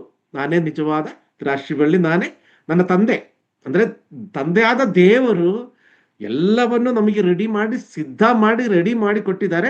ಆ ಒಂದು ಶರೀರವಾಗಿ, ಯೇಸು ಕ್ರಿಸ್ತ ಶರೀರ ಭಾಗಗಳಾಗಿ ನಾವೆಲ್ಲ ಈ 2026ನಲ್ಲಿನೂ ನೋಡಿ ದೇವರ ಆಯುಸ್ಸು ಕೊಟ್ಟು ಕಾಪಾಡಿದ್ದಾರೆ. ಇಲ್ಲಿ ನೋಡಿ 2ನೇ ವಾಕ್ಯದಲ್ಲಿ, ನನ್ನಲ್ಲಿ ಫಲ ಕೊಡದಿರುವ ಪ್ರತಿಯೊಂದು ಕೊಂಬೆಯನ್ನು ಆತನ ತೆಗೆದು ಹಾಕುತ್ತಾನೆ, ಫಲ ಕೊಡುವ ಪ್ರತಿಯೊಂದು ಕೊಂಬೆಯು ಹೆಚ್ಚು ಫಲವನ್ನು ಕೊಡುವ ಹಾಗೆ ಶುದ್ಧಿ ಮಾಡ್ತಾನೆ ಅಂತ. ಇಲ್ಲಿ ನೋಡಿ, ವಿಶ್ವಾಸಿ ಆಗಿರೋದ್ರಿಂದ, ರಕ್ಷಣೆ ಹೊಂದಿರೋದ್ರಿಂದ, ದೀಕ್ಷಾಸ್ನಾನ ತಗೊಂಡ್ರದಿಂದ ಫಲ ಕೊಡಬೇಕು ಅಂತ ಏನಿಲ್ಲ. ಆ ಫಲ ಕೊಡಬೇಕು ಅಂತ ಹೇಳಿದ್ರೆ, ಈ ಪೌಲನು ನೋಡಿದ್ರೆ ಓಟ ಇದೆಯಲ್ಲ, ಇದೇ ಒಬ್ಬ ತರ ನಮ್ಮ ನಿಯೋಗ ಏನು, ನಮ್ಮ ಆಲೋಚನೆಗಳೇನು, ನಾನು ಏನ್ ಮಾಡ್ಬೇಕಾಗಿದೆ, ದೇವ್ರು ಇಷ್ಟು ವರ್ಷ ಆಯ್ಸು ಕೊಟ್ಟಿದ್ದಾರೆ, ಈ ಸಭೆಯಲ್ಲಿ ನನ್ನನ್ನು ಇಟ್ಟಿದ್ದಾರೆ, ನನ್ನಿಂದ ಏನ್ ಪ್ರಯೋಜನ ಆಗಿದೆ ಈ ಸಭೆಗೆ, ಪ್ರತಿಯೊಬ್ಬ ವಿಶ್ವಾಸಿ ಯೋಚನೆ ಮಾಡಬೇಕಾಗಿರೋ ವಿಷಯ. ಅಲ್ಲಿ ನೋಡಿ, ಪ್ರತಿಯೊಂದು ಗೊಂಬೆ ಫಲ ಕೊಡದಲ್ಲಿರುವ ಪ್ರತಿಯೊಂದು ಕೊಂಬೆಯು ಹೆಚ್ಚು ಕಟ್ ಮಾಡಿ ದೂರ, ಫಲ ಕೊಡುವ ಪ್ರತಿಯೊಂದು ಗೊಂಬೆಯು ಹೆಚ್ಚು ಫಲವನ್ನು ಕೊಡುವಂತೆ ಆಶೀರ್ವಾದ ಮಾಡುವಂತ ದೇವರು, ಅದನ್ನ ಸರಿಪಡಿಸುವಂತ ದೇವರು. ನಮ್ಮ ದಾರಿಯಲ್ಲಿ ಹೋಗ್ತಾ ಇರುವಾಗ ಏನು ಅಡ್ಡತಡೆಗಳು ಬರ್ತಾ ಇದೆ, ಏನ್ ಪ್ರಾಬ್ಲಮ್ ಬರ್ತಾ ಇದೆ, ಏನ್ ಗಲಾಟೆ ಆಗ್ತಾ ಇದೆ, ಏನ್ ಅಸಮಾಧಾನ, ಎಲ್ಲವನ್ನು ಸರಿಪಡಿಸುವಂತ ದೇವರು. ಆ ದೇವರ ಮೇಲೆ ಇರೋ ನಂಬಿಕೆ. ಇಲ್ಲಿ ನೋಡಿ, 4ನೇ ವಾಕ್ಯದಲ್ಲಿ, ನಾನು ನಿಮಗೆ ಹೇಳಿದ ವಾಕ್ಯದ ದೆಸೆಯಿಂದ ಈಗ ನೀವೇನಾಗಿದ್ರಿ, ಶುದ್ಧರಾಗಿದ್ರಿ. ಹೌದು, ನಾವು ಶುದ್ಧರಾಗಿದ್ವಿ. ಈ ಶುದ್ಧರಾಗಿರೋದ್ರಿಂದ ಮುಗಿಲಿಲ್ಲ. ಶುದ್ಧರಾದ ಮೇಲೆನೆ ನಿಜವಾಗ್ಲೂ ನಮ್ಮ ಕಾರ್ಯಗಳು ಶುರುವಾಗ್ತಾ ಇರೋದು. ಶುದ್ಧರಾಗಿರೋ ಒಬ್ಬ ವ್ಯಕ್ತಿಗೆ ಅಶುದ್ಧರಾಗಿರೋರನ್ನ ಶುದ್ಧಿಪಡಿಸಲಿಕ್ಕೆ ಸಹಾಯ ಆಗೋದು. ಅಶುದ್ಧಿಯಲ್ಲಿರುವಂತ ವ್ಯಕ್ತಿಗೆ ಇನ್ನೊಬ್ಬರನ್ನ ಶುದ್ಧಿಪಡಿಸ್ಲಿಕ್ಕೆ ಆಗುತ್ತಾ? ಕರ್ತನಾದ ಯೇಸು ಕ್ರಿಸ್ತನು ಶುದ್ಧನಾಗಿರೋದ್ರಿಂದ, ಆ ಕೊಟ್ಟಿದ್ದಂತ ವಾಕ್ಯದಿಂದ, ದೆಸೆಯಿಂದ ಈಗ ನಾವೆಲ್ಲ ಶುದ್ಧರಾಗಿರುವೆ. ಆದರೆ ನೋಡಿ, ನೀವು ನನ್ನಲ್ಲಿ ನೆಲೆಗೊಂಡಿರಿ, ನಾನು ನಿಮ್ಮಲ್ಲಿ ನೆಲೆಗೊಂಡಿರುವೇನು. ಕೊಂಬೆಯು ಬಳ್ಳಿಯಲ್ಲಿ ನೆಲೆಗೊಂಡಿರದಿದ್ದರೆ ಹೇಗೆ ತನ್ನಷ್ಟಕ್ಕೆ ತಾನೇ ಫಲ ಕೊಡಲಾರದು, ಹಾಗೆಯೇ ನೀವು ನನ್ನಲ್ಲಿ ನೆಲೆಗೊಂಡಿರದಿದ್ದರೆ ಫಲ ಕೊಡಲಾರರಿ. ನೋಡಿ, ಕರ್ತನಾದ ಯೇಸು ಕ್ರಿಸ್ತನ ಇಲ್ಲದಲ್ಲೇ ಪ್ರಿಯರೇ, ಕ್ರೈಸ್ತರಂತ ಎಣಿಸಿಕೊಂಡು ಕ್ರೈಸ್ತರ ಜೀವನದಲ್ಲಿ ದೇವರ ವಾಕ್ಯವನ್ನು ಹಿಡ್ಕೊಂಡು ನಾವು ಹಿಂಗೆ ಶುದ್ಧರಾಗಿ ನಾವು ಹಿಂಗೆ ಜೀವನ ನಡೆಸಿದ್ರೆ, ಇದು ಪರಲೋಕಕ್ಕೆ ಹೋಗ್ಲಿಕ್ಕೆ ಯಾವ ರೀತಿಯಲ್ಲಿ ನಮಗೆ ಸಹಾಯ ಕೊಡಲ್ಲ. ಪರಲೋಕಕ್ಕೆ ನಾವು ಹೋಗ್ಬೇಕು ಅಂತ ಹೇಳಿದ್ರೆ, ಆ ನಿರೀಕ್ಷೆ ನಮ್ಮಲ್ಲಿ ಮಾಡಬೇಕು ಅಂತ ಹೇಳಿ, ಉಂಟಾಗ್ಬೇಕು ಅಂತ ಹೇಳಿದ್ರೆ ಏನಾಗ್ಬೇಕು ಹೇಳಿ, ನೆಲೆಗೊಂಡು ಕರ್ತನಾದ ಯೇಸು ಕ್ರಿಸ್ತನ ನೆಲೆಗೊಳ್ಳುವ ಅಂತ ಹೇಳಿದ್ರೆ, ಕರ್ತನಾದ ಯೇಸು ಕ್ರಿಸ್ತನ ಜೀವನ ರೀತಿಗಳು, ಕರ್ತನಾದ ಯೇಸು ಕ್ರಿಸ್ತನ ಮಾತಿನ ರೀತಿಗಳು, ಕರ್ತನಾದ ಯೇಸು ಕ್ರಿಸ್ತನ ಪ್ರೀತಿಯ ರೀತಿಗಳು, ಕರ್ತನಾದ ಯೇಸು ಕ್ರಿಸ್ತನ ಬಾಧೆಗಳ ಶಿಲುಬೆಯಲ್ಲಿ ಆಗಿರೋದ ಜನನ ಮರಣ ಪುನರುದ್ಧಾನ ಎಲ್ಲದರಲ್ಲಿನೂ ನಮ್ಮನ್ನ ನಾವೇ ಅನುರೂಪರಾಗಿ ಸೇರುವಾಗ, ಇಲ್ಲಿ ನೋಡಿ, ತನ್ನಷ್ಟಕ್ಕೆ ತಾನೇ ಫಲ ಕೊಡಲಾರದು. ನಮ್ಮ ಕೈಯಲ್ಲಿ ಆಗಲ್ಲ, ಅದು ಇನ್ನೂ ಆಗಲ್ಲ. ಏನೋ ಒಂದು ಹೆಲ್ಪ್ಗೆ ಅಂದ್ರೆ ಹೇಳಿ ಪವಿತ್ರಾತ್ಮನ ನಮಗೆ ಕಳಿಸ್ಕೊಟ್ಟಿರುವಾಗ ಪ್ರಿಯರೇ ನಾವು ಯೋಚನೆ ಮಾಡಬೇಕು. ಆ ದೇವರು ನಮಗೆ ಎಷ್ಟೊಂದು ಸಹಾಯ ಮಾಡಿ, ಹೆಂಗಾದ್ರೂ ನನ್ನ ಮಕ್ಕಳು ಯಾರನ್ನು ನರಕಾಗ್ನಿ ಹೋಗಬಾರದು ಅಂತೇಳಿ. ಅದೇ ಯೋಹಾನ 15ನೇ ಅಧ್ಯಾಯ 7ನೇ ವಾಕ್ಯದಲ್ಲಿ, ನೀವು ನನ್ನಲ್ಲಿಯೂ ನನ್ನ ವಾಕ್ಯಗಳು ನಿಮ್ಮಲ್ಲಿಯೂ ನೆಲೆಗೊಂಡಿದ್ದರೆ ಏನು ಬೇಕಾದ್ರೂ ಬೇಡಿಕೊಳ್ಳಿರಿ, ಅದು ನಿಮಗೆ ದೊರೆಯುವುದು. ಪ್ರಿಯರೇ, ಕಳೆದ ವರ್ಷ ಎಷ್ಟೋ ಜನಗಳು ಪ್ರಾರ್ಥನೆ ಮಾಡಿದ್ದಾರೆ, ನನಗೆ ಅದು ಬೇಕು, ಇದು ಬೇಕು, ಆ ರೀತಿಯಲ್ಲಿ ಎಷ್ಟೋ ವಿಷಯಗಳು. ಆದ್ರೆ ಎಲ್ಲ ವಿಷಯವನ್ನು ನಿಮ್ಮ ಜೀವನದಲ್ಲಿ ದೇವರು ಕೊಟ್ಟಿದ್ದಾರೆ. ಕೆಲವರು ಪ್ರಾರ್ಥನೆ ಮಾಡೋದೇ ಕಮ್ಮಿ. ಇನ್ನು ಪ್ರಾರ್ಥನೆ ಮಾಡಿದ್ರು ಕೂಡ ಪ್ರಾರ್ಥನೆ ಮಾಡುವಾಗ ಅದು ಕೇಳಿಸ್ಕೊಳ್ಬೇಕು ಅಂತ ಹೇಳಿದ್ರೆ ಬೇಕಾಗಿದೆ, ನೀವು ನನ್ನಲ್ಲಿಯೂ ನನ್ನ ವಾಕ್ಯಗಳು ನಿಮ್ಮಲ್ಲಿಯೂ ನೆಲೆಗೊಂಡಿದ್ರೆ. ಈ 2026ನೇ ವರ್ಷ, ಇಡೀ ವರ್ಷ ಪ್ರಿಯರೇ, ಈ ದೇವರ ವಾಕ್ಯ ನಮ್ಮಲ್ಲಿ ನೆಲೆಗೊಂಡು ಅದೇ ರೀತಿಯಲ್ಲಿ ಆ ದೇವರಲ್ಲಿ ಜೀವಿಸುವಾಗ ನಾವು ಬೇಡಿಕೊಳ್ಳುವಂಥ ಸಂಗತಿಗಳು ನಮಗೆ ಅದು ನಿಮಗೆ ದೊರೆಯುವುದು ಅಂತ ದೇವರ ವಾಕ್ಯ ಹೇಳ್ತಾರೆ. ಅದೇ ರೀತಿಯಲ್ಲಿ 8ನೇ ವಾಕ್ಯದಲ್ಲಿ ನೋಡಿ, ನೀವು ಬಹಳ ಫಲ ಕೊಡುವುದರಿಂದಲೇ ನನ್ನ ತಂದೆಗೆ ಮಹಿಮೆ ಉಂಟಾಗುವುದು ಮತ್ತು ನನ್ನ ಶಿಷ್ಯರಾಗುವಿರಿ. ಕರ್ತನಾದ ಯೇಸು ಕ್ರಿಸ್ತನ ನಿಜವಾದ ಶಿಷ್ಯರು, ವಿಶ್ವಾಸಿಗಳನ್ನ ನಾವು ಹೇಳುವಾಗ ಅಲ್ಲಿ ಕಷ್ಟಗಳಿದೆ, ನೋವುಗಳಿದೆ, ಸಂಕಟಗಳಿದೆ. ಅದೇ ರೀತಿಯಲ್ಲಿ ಪ್ರಾರ್ಥನೆಯ ಜೀವಿತ ಇರುತ್ತೆ. ಕರ್ತನಾದ ಯೇಸು ಕ್ರಿಸ್ತನ ನಾವು ಎಷ್ಟು ಹತ್ರ ಅರಿಯಲಿಕ್ಕೆ ಪ್ರಯತ್ನ ಪಡುತ್ತೋ ಅಷ್ಟು ನಮಗೆ ಬಾಧೆಗಳು ಉಂಟಾಗುತ್ತೆ. ಆದ್ರೆ ಅದರಿಂದೆಲ್ಲ ಕಾಪಾಡುವಂತ ಪ್ರಾರ್ಥನೆ ಮಾಡುವಾಗ ಅದೆಲ್ಲ ಕೇಳಿಸ್ಕೊಳ್ಳುವಂತ, ಯಾಕಂದ್ರೆ ದೇವರ ವಾಕ್ಯದಲ್ಲಿ ನೆಲೆಗೊಂಡಿರುವ. ಆದ್ರಿಂದ ಪ್ರಿಯ ದೇವಜನರೇ, ಈ 2026 ವರ್ಷದಲ್ಲಿ ನಮ್ಮ ಕಳೆದ ವರ್ಷದಲ್ಲಿ ನಮಗೆ ಏನಾಗಿದೆಯೋ, ಹೆಂಗೆ ಆಗಿದೆಯೋ ಎಲ್ಲ ಮರೆತು ಬಿಟ್ಟು ಈ ಹೊಸ ವರ್ಷದಲ್ಲಿ ಈ 1 ತಿಂಗಳು 2 ತಿಂಗಳಲ್ಲ, ನಾನು ಹೇಳ್ತಾ ಇರೋದು ದೇವರು ಆಯುಸ್ಸು ಆರೋಗ್ಯ ಕೊಡುವ ದಿನಗಳು ತಂಗ ಈ ಒಂದು ಮನದಲ್ಲಿ ಕಳೆದ ವರ್ಷ ಏನ್ ಸರಿಪಡಿಸ್ಲಿಕ್ಕೆ ಆಗಿಲ್ಲ. ಕಳೆದ ವರ್ಷ ಒಂದು ವೇಳೆ ನಾವು ಕಲ್ಲು ಬಂಡೆಯಾಗಿ ಕೂತಿರ್ಬೋದು, ಯಾರು ಏನು ಹೇಳಿದನ್ನು ಮಾತಾಡೋದ್ರಲ್ಲಿ, ಯಾರು ಏನು ಹೇಳಿದ್ದನ್ನು ರೆಸ್ಪಾಂಡ್ ಮಾಡೋದ್ರಲ್ಲಿ ಇರ್ಬೋದು. ಇಲ್ಲಾಂದ್ರೆ ಕಳೆದ ವರ್ಷ ನಾವು ಸಿಕ್ಕಾಪಟ್ಟ ಮಾತಾಡಿರ್ಬೋದು. ಎಲ್ಲಿ ಎಷ್ಟು ಏನ್ ಬೇಕು ಅದು ದೇವರ ಆತ್ಮನಿಗೆ ಹೇಳಿ, ಆ ದೇವರ ವಾಕ್ಯ ಮುಖಾಂತರ ದೇವರಿಂದ ನಮಗೆ ಉತ್ತರ ಸಿಗುತ್ತೆ. ಆ ಉತ್ತರವನ್ನು ಹೆಚ್ಚಾಗಿ ನಮಗೆ ಸಿಕ್ಕುವಾಗ ಆಗಲೇ ಹೇಳಿದೆ ಹೇಳಿ, ಫಲ ಕೊಡುವುದರಿಂದ, ಅವಾಗ ಫಲ ಕೊಡೋದು. ಈ ಫಲ ನೀವು ಬಹಳ ಫಲ ಕೊಡೋದು. 2026ನೇ ವರ್ಷ ನಾವೆಲ್ಲವರಿಂದನು ದೇವರು ಇಚ್ಛೆ ಪಡುವಂತ ಫಲವನ್ನು, ಆ ಫಲದಿಂದ ರಿಫ್ಲೆಕ್ಷನ್ ಏನು ಹೇಳಿ, ನಮ್ಮ ಸಭೆಯಲ್ಲಿ ರಿಫ್ಲೆಕ್ಷನ್ ಆಗುತ್ತೆ, ನಮ್ಮ ಸಭಾ ಕಟ್ಟಡ ವಿಷಯದಲ್ಲಿ ರಿಫ್ಲೆಕ್ಷನ್ ಆಗುತ್ತೆ, ನಮ್ಮ ಆತ್ಮೀಯ ಜೀವನದಲ್ಲಿ ರಿಫ್ಲೆಕ್ಷನ್ ಆಗುತ್ತೆ. ಇದೆಲ್ಲ ಈ 2026ನೇ ವರ್ಷದಲ್ಲಿ ದೇವರ ಜೊತೆ ನಿಂತ್ಕೊಂಡು ಕರ್ತನಾದ ಯೇಸು ಕ್ರಿಸ್ತನ ನಿಜವಾಗ್ಲೂ ಅರಿತವರಾಗಿ ಆ ಪ್ರೀತಿಯಲ್ಲಿ, ಆ ಸಮಾಧಾನದಲ್ಲಿ, ಆ ಸಂತೋಷದಲ್ಲಿ ಬದುಕುವಾಗೆ ನನ್ನನ್ನು ನಿಮ್ಮನ್ನೇ ಎಲ್ಲವನ್ನು ದೇವರ ಆಶೀರ್ವದಿಸಲಿ.